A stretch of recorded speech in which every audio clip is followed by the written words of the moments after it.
that, I will get us started here. So the presentation tonight is on the Housing Opportunities in Mixed Use Areas Land Use Code Amendment, which you will hear called HOMA for short. It is a land use code amendment that will be looking to encourage more housing as part of what we're calling our Next Right Work. Next Right Work was a set of actions that was initiated by Council in 2022 to try to encourage more housing in the city of Bellevue through various actions that you can see on the screen. There, we are coming to the end of our Next Right Work with this project and the finishing touches on our middle housing project, which would be the pre-approved detached ADUs. So after this is completed, we will hopefully have a new affordable housing strategy shortly after that to give us some new projects to work on. So what is HOMA? It's a land use code amendment aimed at encouraging more housing and more affordable housing in our mixed use areas. As you all know, having spent time around Bellevue, a lot of our mixed use areas right now are one-story strip malls or malls or office buildings that don't contain any residential. As many of you also know, we need more housing in the city if we're going to accommodate our growth that's set out in the comprehensive plan. So looking to encourage that development, that housing development in areas that already allow for both housing and commercial development.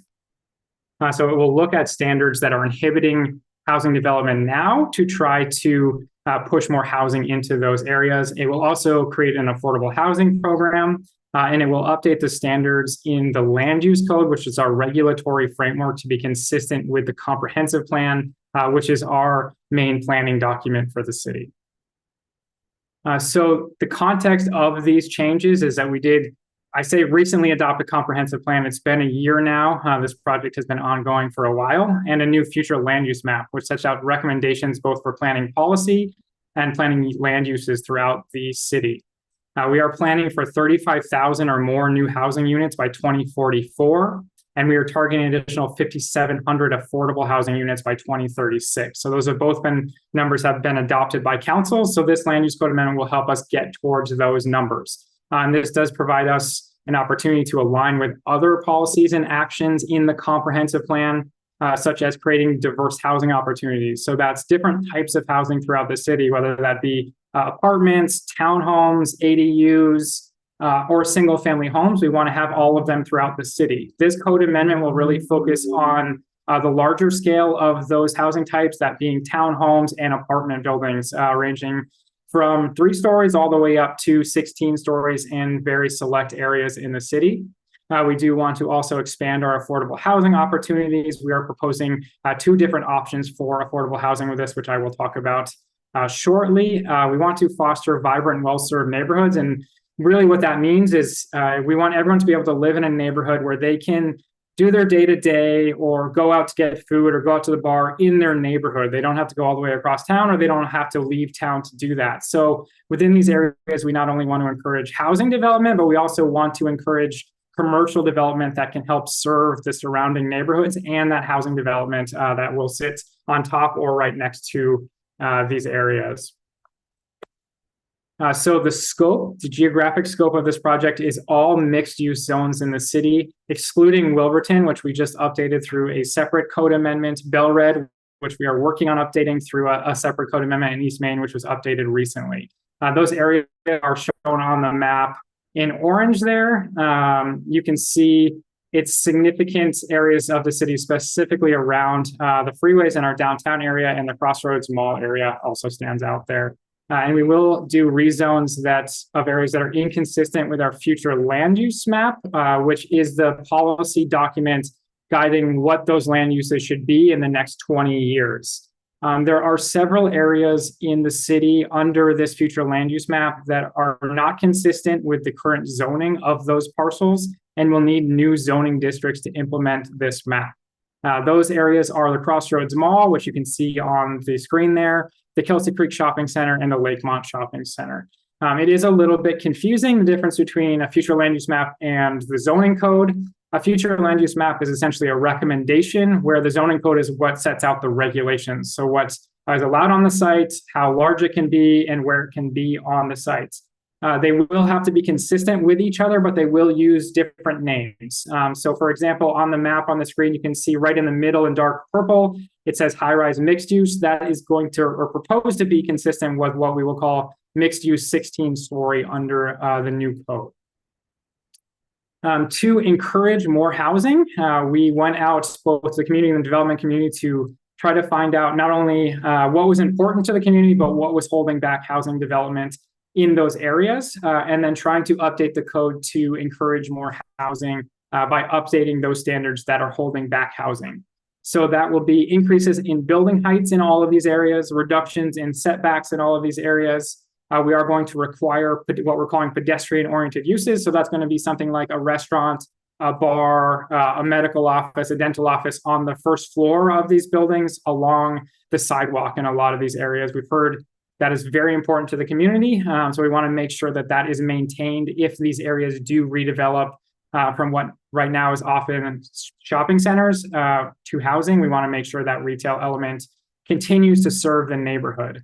Removing lot coverage by structure limits, updating our floor area ratio. Floor area ratio is essentially how large of a building you can build. It's the floor area compared to the lot size. So if you had a 10,000 square foot lot and your floor area ratio was 1, you'd be able to build a 10,000 square foot building. So increasing those to allow more building, to allow more housing on these sites. Removing the multifamily play area requirements in the mixed use areas, reducing parking to 1 parking space per unit. From right now, it's a sliding scale anyway, from 1.2 to 1.8 per unit. Reworking the transition area standards. So right now, and moving into the future, there are standards if you are a commercial or a mixed use property that is adjacent to a residential property. Changing those a little bit, still requiring a setback with those. So we are still proposing that there's a 25-foot setback that's landscaped, but is not quite as restrictive with building heights as it was before. And there will be a non-conforming language update. This is very technical, but basically if you change the zoning and an existing building doesn't meet that zoning, then it becomes non-conforming. Council has asked us to update that language so it's consistent throughout the city. We have heard from the community that there are very specific uses that are very important to the community, both through a comprehensive planning process and this HOMA outreach process.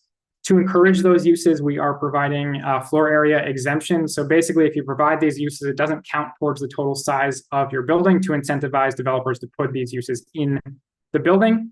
Those uses are affordable housing, which will grant you a bonus, childcare, which is an exemption, grocery stores. Many of these areas currently that are subject to HOMA contain grocery stores. We know grocery stores are very important to the community. So we want to make sure that those grocery stores are not pushed out of these areas and that they are maintained on site. Nonprofit organizations, affordable commercial space, and a small bonus for any additional open space you provide in these areas as well. And this also covers downtown. Downtown changes are more minor than some of the other areas in the city.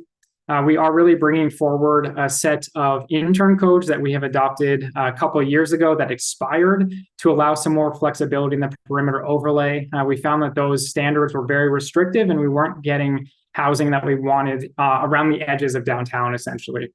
It also adds affordable housing to the amenity incentive system to try to incentivize developers to provide more affordable housing as they build these large-scale buildings in our downtown. And then it does maintain the wedding cake. We've heard throughout the process that the wedding cake is very important to the people of Bellevue, so we want to make sure that that's maintained through this process as well. So continue to expect to see the lower buildings on the edge of downtown rising to the higher buildings in the center of downtown, sort of next to City Hall. We are asking Planning Commission to choose between 2 different affordable housing options with HOMA.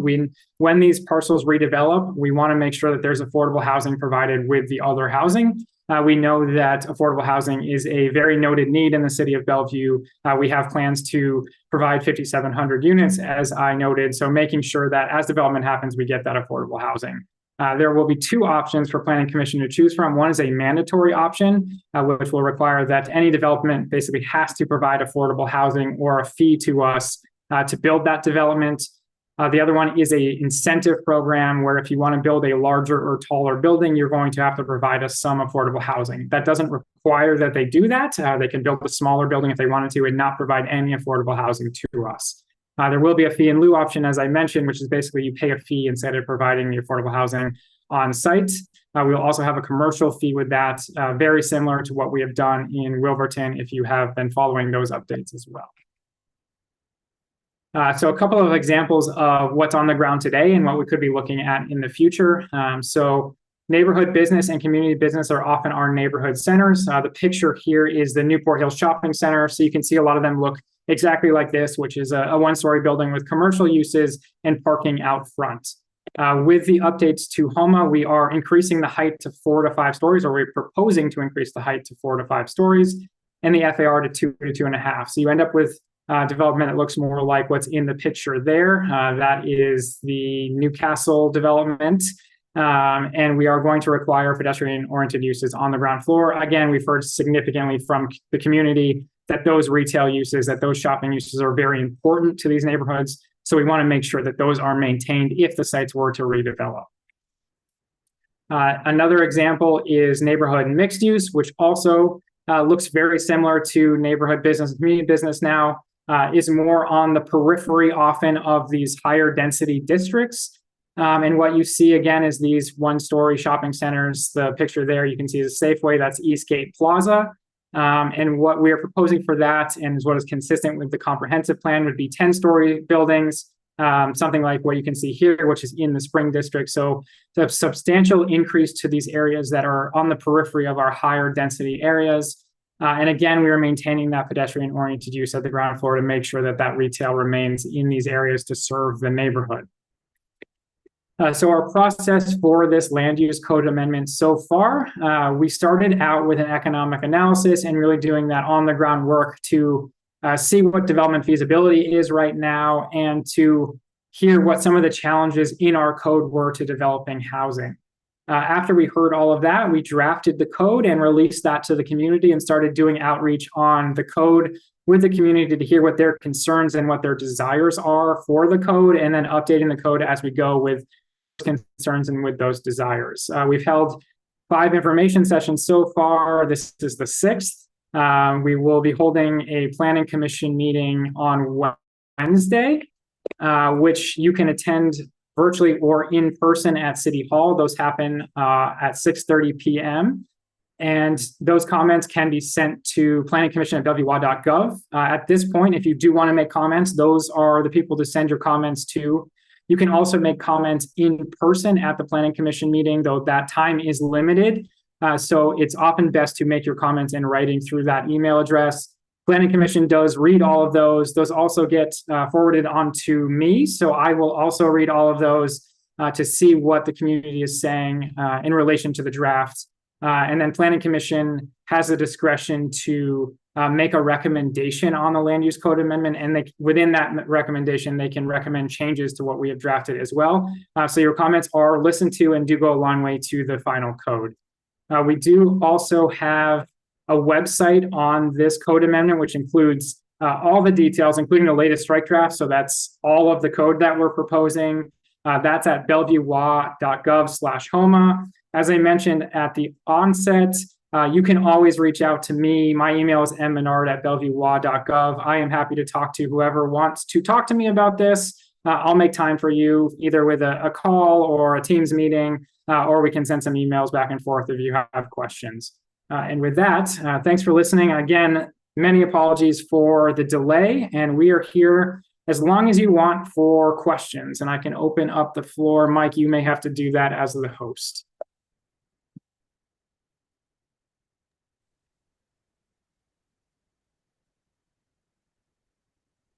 Okay, I apologize for my camera not working.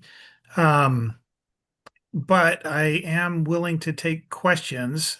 So if you do have a question, please use the raise hand feature, and I will allow you to talk to ask your question. Leslie Geller, please ask your question. Hey, pursuant to what Matthew was just saying, first of all, in the latest strike draft, the A version, there's no land use designation for neighborhood mixed use. There's no description at the top of the strike draft. I don't know why. I hope it's on oversight, but it's listed in all the tables. And I want to know why, how it was determined that Eastgate Plaza area is on the periphery of higher density areas and thus proposed to increase to 10 stories. The higher density areas are on the north side of I-90. And basically what surrounds Eastgate Plaza is single family residential and a church, a synagogue, a small hotel, if you continue driving, but that's not part of the neighborhood mixed use. I am really unhappy that Eastgate Plaza could go to 10 stories. Yeah, so the reason the neighborhood mixed use description isn't in the strike draft is because there's no changes proposed to the description, basically. So there's nothing changing in the strike draft, so it's not in the strike draft. So it will stay the same as it is in the current code if you don't see it in the strike draft. The reason that the Eastgate Plaza has been proposed that way is because that's what is consistent with the future land use map in the comprehensive plan. So that was determined through the comprehensive planning process. Definitely recommend making those comments to Planning Commission. They could certainly suggest a lower building height for neighborhood mixed use if they so desire. Okay, so let's go to Heidi Dean. You're next. Can you hear me now? Yes. You just went on mute, Heidi. We could hear you and now you're muted. Yeah, this is a poop show, you guys. You really should have just canceled this. I'm missing my board meeting for this. So the first thing I'd like to say is I'm hearing you talk about all the outreach that you did, Matthew. And if I recall, in May, when this was last before the Planning Commission, both the Plush Committee from the Chamber and the Newport Hills Community Club had written in to the Planning Commission about the outreach, which was not good. Those meetings that were held that were not well publicized, not well attended. And the Planning Commission had said, we're not going to do the public hearing. We're going to put that off until the fall, and we're going to ask that you spend the summer doing the outreach. So I'm hearing you're saying that you went out and talked to the community. Which community? Because nobody here in my neighborhood has heard anything. The community club's not heard anything. None of the businesses in my neighborhood commercial district have heard anything. And I've checked with the other commercial districts again. They've not heard anything. So who are you actually doing the outreach with? I'm just, this is stunning that the same thing, you were given 4 months to do this and we're still at the same point. So that's my first point.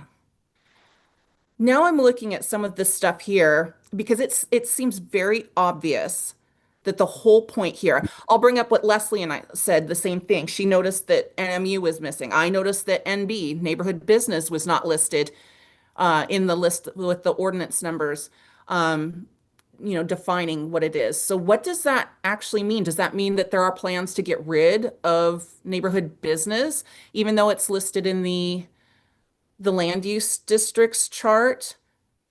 The other thing is too, I noticed that there was a very interesting change. The other thing is too, I noticed when I looked at the web page for HOMA earlier last week, there was just a single strike draft, and now there's two listed again. So I'm very confused by that. Things just seem to always be changing, and there's no rhyme or reason to it. But what's interesting is there's a requirement for affordable housing to run with the land, basically, for if there's affordable housing included, for the property owner to have to file with King County and the city clerk, and for those units to remain affordable in perpetuity.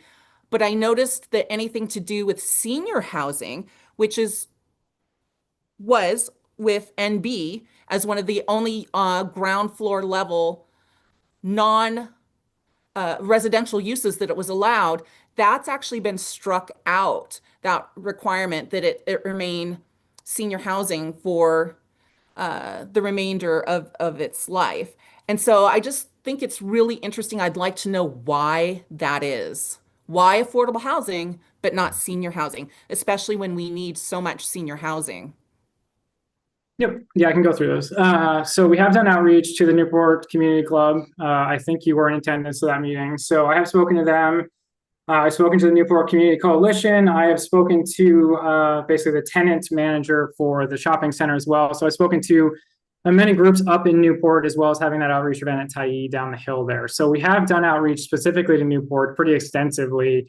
The reason, as I mentioned with NMU, that you don't see it in the strike draft for NB is because there's no changes proposed to that section. So it's not in the strike draft because there's nothing changing.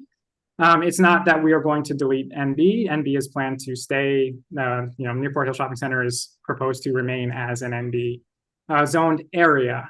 So that is changing not at all, really, other than the form standards within NB. For senior housing, the reason that that was struck is we now allow housing on the ground floor of these areas in NB. So that we don't need to only require senior housing. It is just allowed on the ground floor. So you can still do senior housing on the ground floor other than the 50% of the street frontage that has to be pedestrian oriented uses. But the reason that that's been removed is because we allow all residential on the ground floor in these areas now, not just senior housing. Okay, so let's go to Chelsea.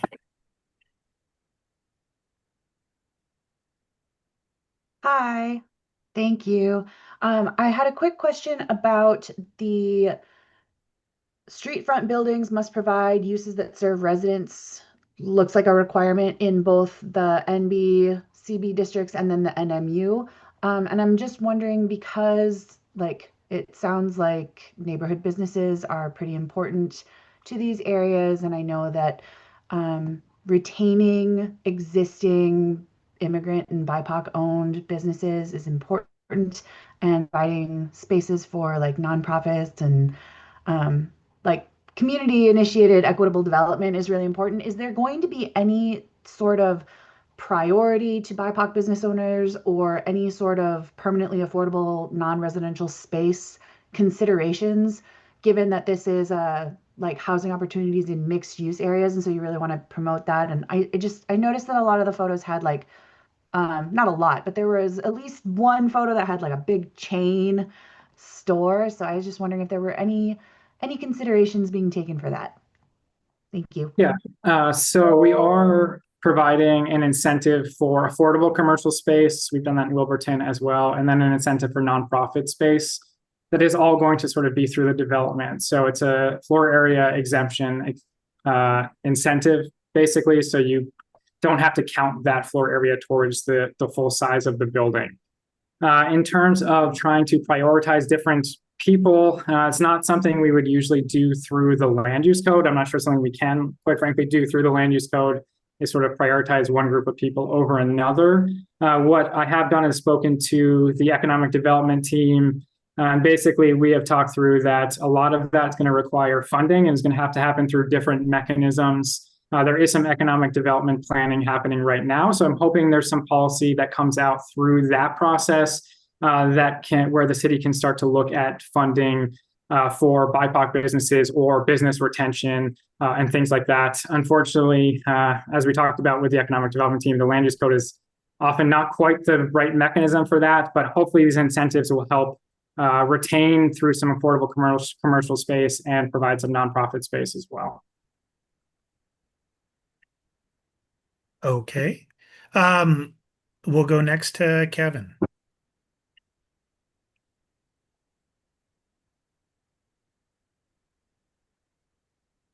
All right. Am I on? Yeah, You you're are. on. All right. Hey, Mike. Hey, Matthew. Heidi. So my questions are oddly similar to Heidi's, except they pertain to downtown. And so in this ordinance, we've got 20 pages of downtown stuff stuffed into this whole citywide stuff. And I feel like I pay attention to most of the stuff that goes on in the city particularly when it affects downtown. And I was not like privy to this discussion happening all the way back to 2022. And in fact, most people in downtown I'm talking to are just now becoming aware of it. So I guess my question is, like, outreach to downtown in the same way or at all as compared to the rest of the city? And can we have some discussion about providing sufficient time and dialogue to address the unique issues to downtown as this thing moves on? Yeah, downtown, we did have an event at City Hall, which is downtown, as you know. A lot of the downtown outreach for the development community, which I think is what you're speaking to, happens through Bellevue Development Committee, which is why that committee was set up. We've presented to them 3 or 4 times now. We've also presented to Plush, which, as you know, but for everyone's information, is the city's Chamber of Commerce sort of development group. We've presented to them a couple times. I think we have a meeting with them in a couple of weeks as well. So we have been trying to do outreach as best we can to the development community, which includes the downtown development community as well. The draft has been out there for 10 months now or so maybe not quite that long, 8 months or so. So we've been sort of doing outreach through those channels for that whole time. Well, I guess we leave it as I think there's some intriguing opportunities to achieve the affordable housing goals you're talking about without having a solution that is all sticks and no carrots. And currently, the whole thing is a bundle of sticks and no carrots. And that's just not going to work in the current situation where nothing pencils as it is. So I'm hopeful we can have some dialogue here about creating some reasonable fixes that enable production of affordable housing and funding affordable housing, but at the same time do it with some incentives so that we can cover the cost. And that I haven't heard any discussion at the Planning Commission, and I guess I maybe missed some BDC meetings or something, but I just haven't seen the opportunity for that kind of dialogue yet. I'm hoping we can get there. Yep, feel free to reach out. Happy to meet anytime. Thanks.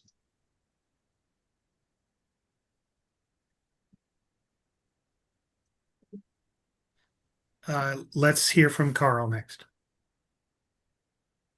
Hi, Matthew. Hi, Mike, Kevin, Heidi, Carl Vanderhook here, Vanderhook Corporation. Thanks for taking the time to power through the technical issues. And yeah, I second Kevin and Heidi's comments about the outreach. I read about some of the stuff in the Planning Commission packet for outreach about going to some community events or farmers market type things. And to me, that might just be the wrong audience. Specifically to Kevin's point about downtown audience, like I think that there could and should be a little bit more effort or outreach there. I participated in the downtown IOC back in 2023 and attended those commission meetings, council meetings, and made public comment back then. And I too was unaware of this process until somewhat recently. So I would encourage slowing down the train to make sure we are thoughtful and get things right so we get the outcomes that are desired, that is affordable housing. There's a couple details here that I noticed in going through the commission packet. One, you're familiar with that. I see what the city is trying to do with the amenity incentive system of making it a voluntary amenity incentive system. However, hidden within that voluntary aspect is a non-voluntary requirement to first achieve 25% of your amenity points through affordable housing. So I see the loophole. I see the workaround you're trying to get into, but something just doesn't add up for me. It's very convoluted to make a voluntary program have a mandatory piece hidden within it. And I think that it could be to the detriment of other previously calibrated amenity incentives, amenities like open plazas, which were decided to be important in 2017 when we last updated the downtown land use code. On that note, the downtown land use code update that is coming in 2026, or at least the effort is to start, I'm curious why this is not all a part of that. I understand the need now and quickly for affordable housing, but I thought that effort was to do the other next right work steps and do the IOC and other pieces coming together thoughtfully. However, this packet seems to hint more towards a complete land use code update. Most of the things in here, parking requirements, heights, density, step backs, FAR, floor plates, like these are all the biggest pieces of the pie in the land use code. And to rewrite the script in this fashion, and not do a more comprehensive look at the economic feasibility and the calibration and community input seem to be missing. So, you know, that's another piece that I'll touch on, is that the economic feasibility of all this. Kevin hinted at it. Now is not the time. Well, now is the time to thoughtfully calibrate the economic feasibility of all these. From my brief review of the packet materials, I have a lot of questions about the feasibility study, whether it be assumed rents for commercial or for residential, all the parking requirements, all of it. There's things from my experience in the development side of things that just don't. It's not what I currently am underwriting and putting in our pro forma for our project. So I'm all supporting the efforts to get more affordable housing, but I just think there could and should be better incentives, more viable feasibility studies done. I think the fact that from the downtown IOC Viewcrest, the downtown neighborhood next to Viewcrest and the perimeter overlay A1, as well as the exclusions of Old on Main Street from these incentives, is curious to me, because small sites that aren't achieving these heights or these densities will never be eligible for providing affordable housing, because there is no incentive. You can't incentivize something that's already capped out, right? Whether it's FAR. I mean, we're not achieving FAR in Old Bellevue, the full allowed FAR. We're not achieving the full allowed height of 100 feet. You know, so to incentivize something that is currently not happening is just a non-starter to me. So that tells me that the economic feasibility analysis is off. Also, a brief note on your zoning, or maybe we're not calling it zoning, but the area MU7. There's areas in the report that talk about 7-story buildings. I think there might need to be more consideration for an 8-story building. Type 3A construction allows an extra floor. So that would be 6 stories of wood frame, upgraded type 3A wood frame over 2 stories of concrete. So that is a popular choice for developers to maximize their footprint and deliver more housing. So I think that should be something that gets looked at for calibration of the feasibility. Thanks. Yeah, and definitely, make those comments to Planning Commission as well. I think would love to hear those too. If anybody else has a question that you would like to ask tonight, please use the raise hand feature. Heidi, yes. Why don't you go ahead and go again?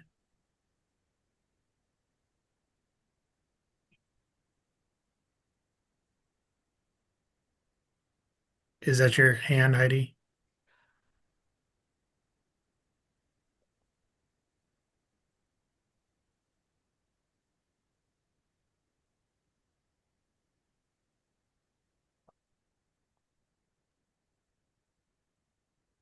Hello? Hello, we can hear you now. Oh, for God's sake. Why is there no list of participants like there usually are? Normally I can see who's participating, and I would like to see who's actually here participating because it's not a state secret. Why is there no list of participants? I believe that's just the way that the Zoom webinar sort of displays information. No, it's not, because normally when we participate in these things, we can see the list of participants. We may not be able to chat with all of the participants, and the chat goes directly to the hosts, but we can see who's there and participating. Why can we not see who is participating in this meeting tonight? How many people are there? Who's there? I'd like to know, because I know that there's quite often outside groups, not residents, but outside groups, and I'd like to know who is there. So please display the participants list. If you shoot me an email after, I can try to get you the participants list. I'm not sure we're going to have it. I didn't set up this meeting, but send me an email and I'll see what I can do for you. Oh my God.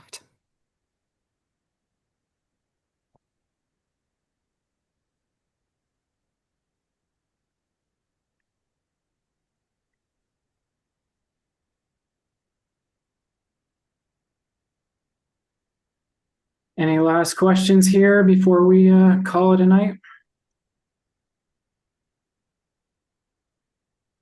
I've got one last one for you, Matthew. On your fee in lieu, 13, something in the packet said $13 per point or square foot. Can you detail what point or square foot means? What's point?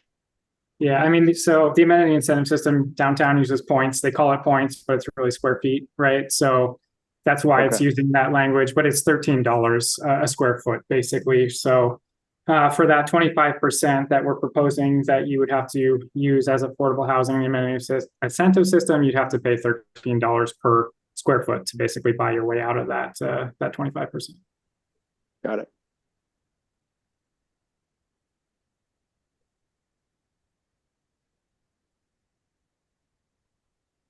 Hey, Matthew, this is Leslie Geller. So I have been trying to find the existing code for NMU. Can you please tell me where I go to find that? Yes. The easiest way probably to find it is just to search Bellevue land use code in Google. I can drop a link in the chat, which might go to everyone. If not, it's bellevue.municipal.codes/LUC. Let me see. I can't chat to everyone. So that's the link to the land use code. And then the standards for neighborhood mixed use are going to be throughout the code. They're sort of the use tables and the development standards are going to be 20.10 and then 20.20 for the most part. You're probably most interested in, let me see, 20.20.00, no, 20.20.010, which is going to be setbacks, building heights, FARs, things like that. FAR is also in there. The commercial districts are sort of the second table down in that section. We'll show you sort of the generalized form standards. 20.20. 010. Okay, thank you. And yeah, if you have questions or you want me to explain anything, again, shoot me an email. Happy to explain things, happy to chat about the code. Okay, and by the way, since I had the option to become a panelist or like whatever. I said yes at the very beginning when you guys were figuring out the technical details. I was able to see the participant list and I took screenshots. I took pictures of it. Yeah. Just And so people you can know. ask for it if I have it. We're not trying to keep it secret in any way. But Heidi's right. We always do. And some of us always look at it when we're on the calls. Okay. So how are you gonna avoid this whole technical issue snafu from happening again? Unfortunately, I don't set up the meetings, but I think in the future, I will make sure that the person that does set up the meetings makes me a host as well. So even if they're not here, I can get in and start the meeting without them. Okay, thank you. Yep. And yeah, we will find another time for another meeting too, so that we can do this presentation again for anyone that wants to see it. We have another question, Matthew, from Gary. Okay. So, Gary, we want you to go ahead and ask your question.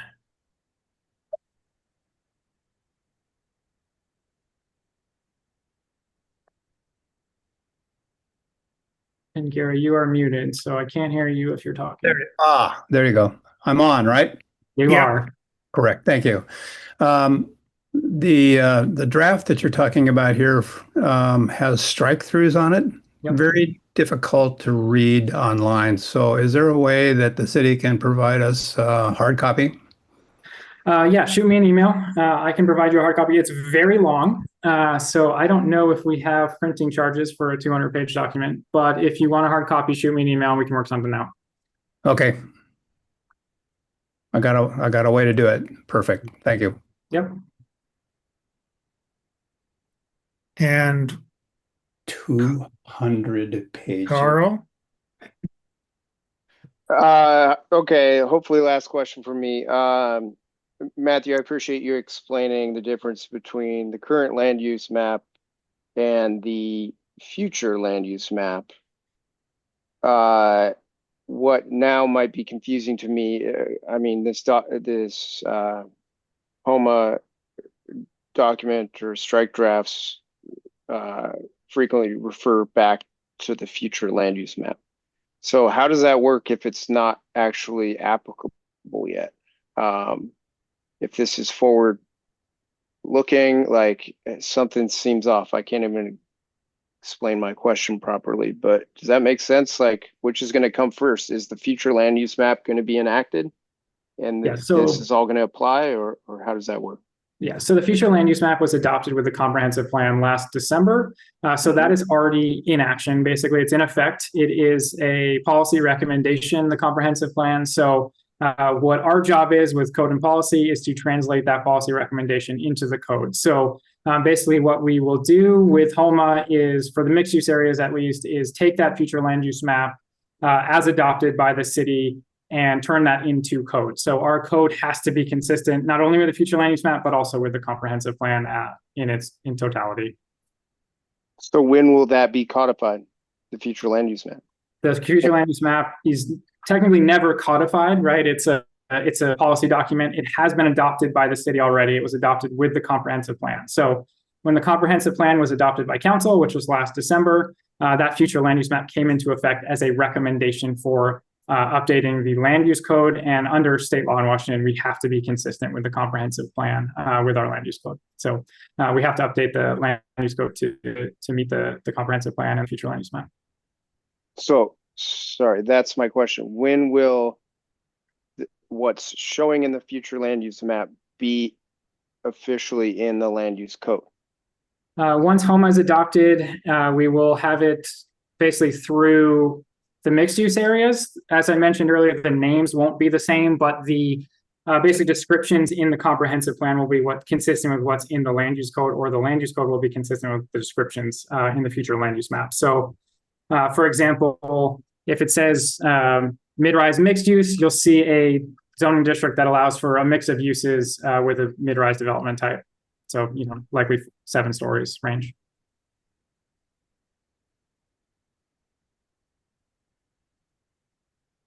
Okay, I want to go back to Leslie.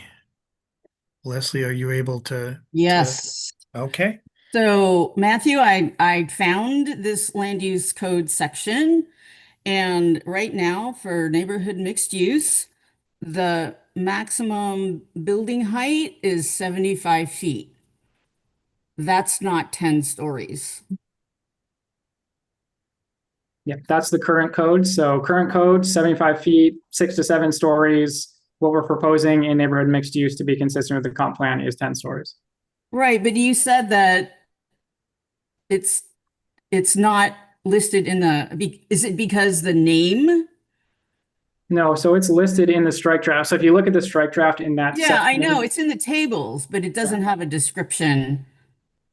So somewhere in the strike draft, I will be able to find maximum building height for NMU as 110. Yep, absolutely. Yes.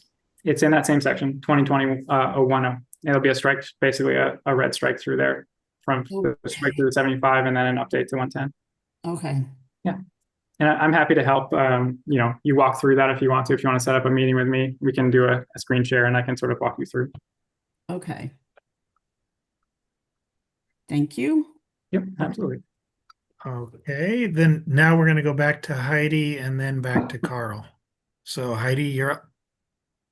Can you hear me? Oh, good. Okay. Yes. Mic's working.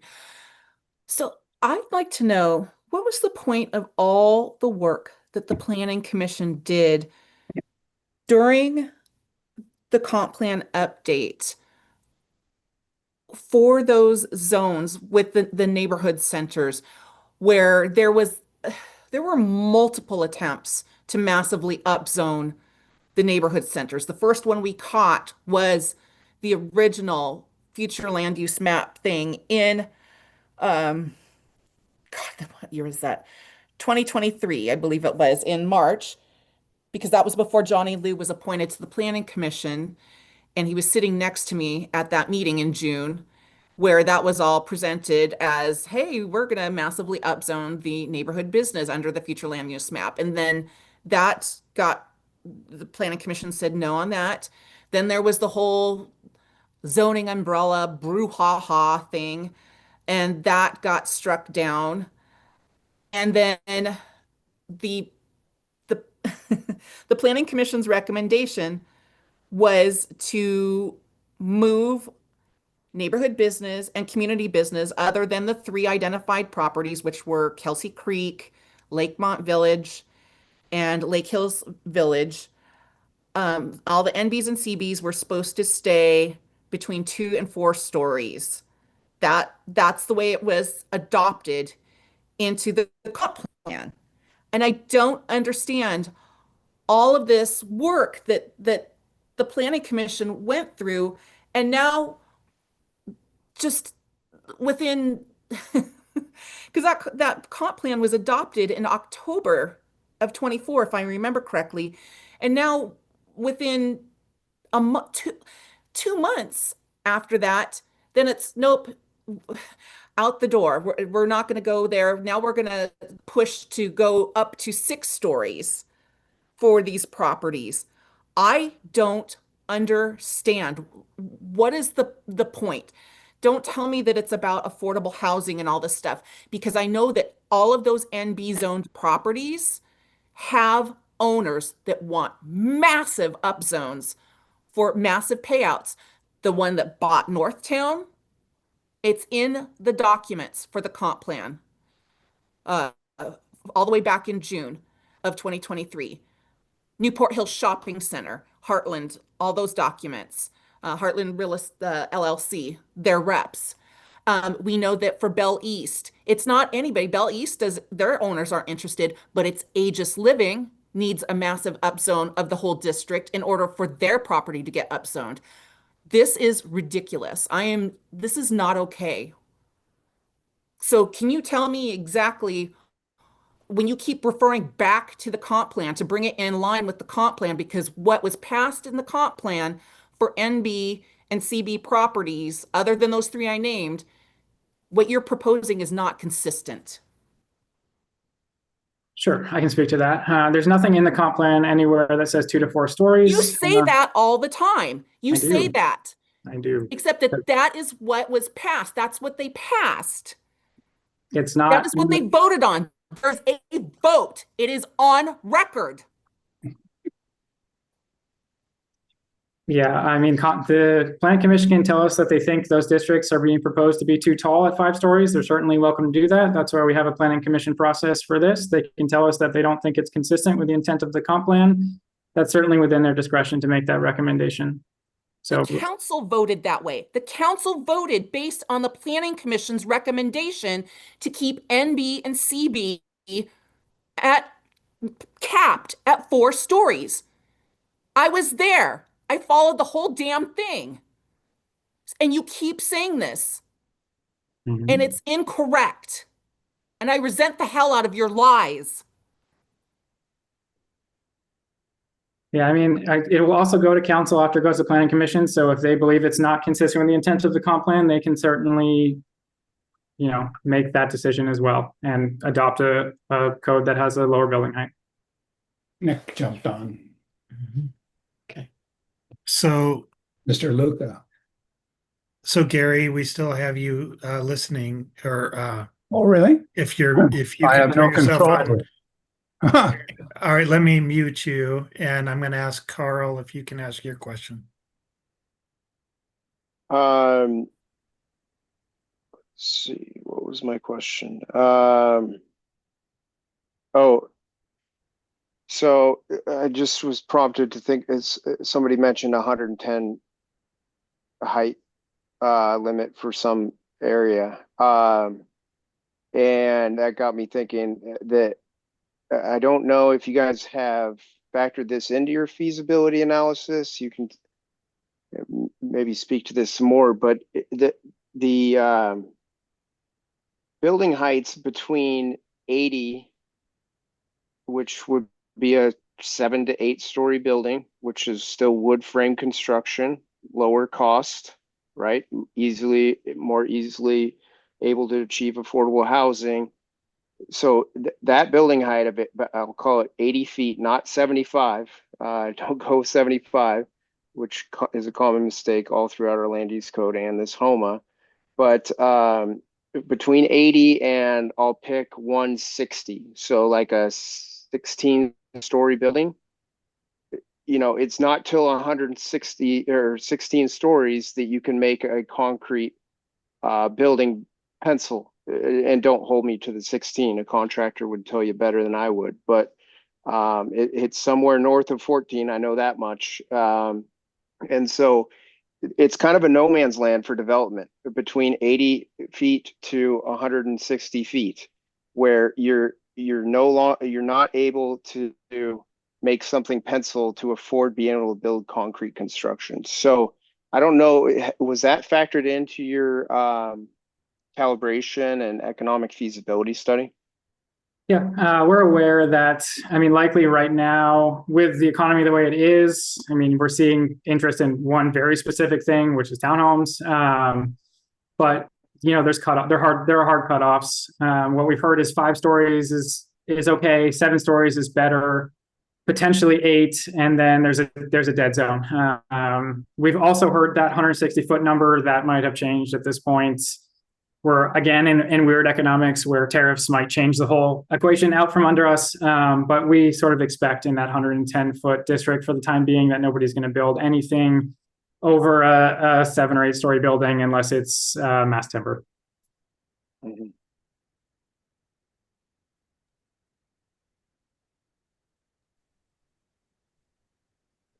All right, so want to just recognize, this was frustrating and disruptive to a lot of people's schedule tonight. Apologies again for the 45-minute delay for this meeting to get started. As Matthew noted, we are recording this presentation. We will also make efforts to share, and I appreciate, Leslie, you've taken some screenshots of the attendees. I also did that just in case I can't figure out the quirks of Zoom on the back end. But at any rate, we have the presentation recorded. We'll be posting that on the project webpage for reference. We'll also be following up because we would like to schedule another meeting. We recognize you all were the ones that persevered. There was about 26 people, I think, that hung in there for that 45-minute delay. So really appreciate that. But not everyone was probably willing to do that. So we do want to provide another opportunity to present to folks and share information. Also, a lot of good questions and discussion. Matthew's available for any phone call, emails, however you want to get in touch with him to discuss any questions or concerns or feedbacks you have on the draft so far. Otherwise, really appreciate the time that you all spent with us tonight and going late. I know that this was not ideal for anyone, so very much appreciate your patience. And Mike, I don't know if you had anything else or Matthew before we close out. Yeah, just one reminder, Planning Commission study session on this on Wednesday. That's at 6:30. You can attend virtually or in person. The information for attending virtually will be on the Bellevue website. If you just search Bellevue Planning Commission, it'll come right up. And as Nick mentioned, feel free to reach out to me with any questions you have. And if you do have comments, please do make those to Planning Commission. Helpful if written in advance of the meeting. We read all of those. We appreciate all of those. Even if you disagree with what we're doing, we still want to hear those comments. So send those in. And with that, I will thank everyone for attending. And yeah, feel free to reach out. Thanks, everyone. Matthew, are you still planning to ask Planning Commission for action at this upcoming meeting based on this meeting kind of being postponed and wanting to do a follow-up one, as well as some of the feedback about public outreach? We are not asking for action. We are asking them to schedule a public hearing, which is when their recommendation would happen. So there will be at least one more Planning Commission after this one, likely in October, but that's not solid yet. So no action this time, so no recommendation. So there's plenty more time as well for questions and comments with Planning Commission. There will not be a recommendation after this meeting on Wednesday. But you didn't do what they asked you to do in May. They put off the public hearing and asked you to do additional outreach between May and this time. And now you're doing one meeting that didn't go off well. And then after that, you know, presenting and saying that you did this. You didn't reach out to the neighborhoods like you were supposed to, or the neighborhood centers that were going to be impacted. That's why they put it off. They asked you to do that, and you didn't do that. So Heidi, we are addressing as part of the agenda memo, the outreach that was completed from the time we last were in front of commission until now. And so that information, there's also an outreach report that we encourage you all to take a look at. And that's certainly something that you can share with commission on Wednesday as well. Who is the Newport Coalition? Because who is the Newport Coalition? I've never heard of that. Matthew, can you speak to that group? And then I do want us to also end the meeting, and we can certainly follow up with you, Heidi, separately. But Matthew, do you want to speak to that? Because there's other people I want to know to hear this. Matthew, will you speak to that? Yeah, the Newport Coalition is a group in Newport. They've invited us to speak to the group. They seem to be generally in support of redevelopment of Newport Hill Shopping Center. So Sue Baugh and her group of people is what you're talking about. Yes, correct. Okay, so that's who you're saying you did your outreach to. We got the one thing in March at our general membership meeting. And let me just point out to you that, as I pointed out before, that all of your HOMA meetings were nowhere near any of the impacted sites that will probably be most likely to be massively upzoned. And the one that people really would have attended on a Saturday got canceled. And, you know, and those meetings started in December when people weren't even paying attention because it was the holidays. So I'm having a really hard time with the fact that the Planning Commission put off a public hearing to give you additional time and instructed you to do more outreach. And we didn't hear from you. The Newport Hills Community Club never heard from you at this entire time about anything else. And my businesses over here have not heard from you guys. But we do understand that as part of the NAP, there was some kind of a study done. So you guys keep doing these things, studies and this and that and the other of the viability of our shopping center. Nobody hears anything about this. Our businesses have no clue. The other businesses at the other centers have no clue that this is going on. This isn't okay. Okay, well, Heidi, happy to chat about this further. I do appreciate I everyone's don't want to time. chat with you. I and- want some action. I want what the planning commission asked for. Yep, and we've reported on what they had asked for, how we responded to what their feedback was in the agenda materials as well as the engagement report. It sounds as though maybe that wasn't quite hitting your expectations. That's something you can certainly When was share with that the commission published? on Wednesday. That Was was published? published last Thursday as part of the packet materials. Okay, well, I've been And out of with town that, without internet. Okay. Well, take a look at that. And then, yeah, please, interested in hearing from you. And I'm looking forward to Wednesday's conversation with the Planning Commission on this topic. And with that, really appreciate everyone's attendance. And I think, Mike, we can stop recording and we'll get kind of this uploaded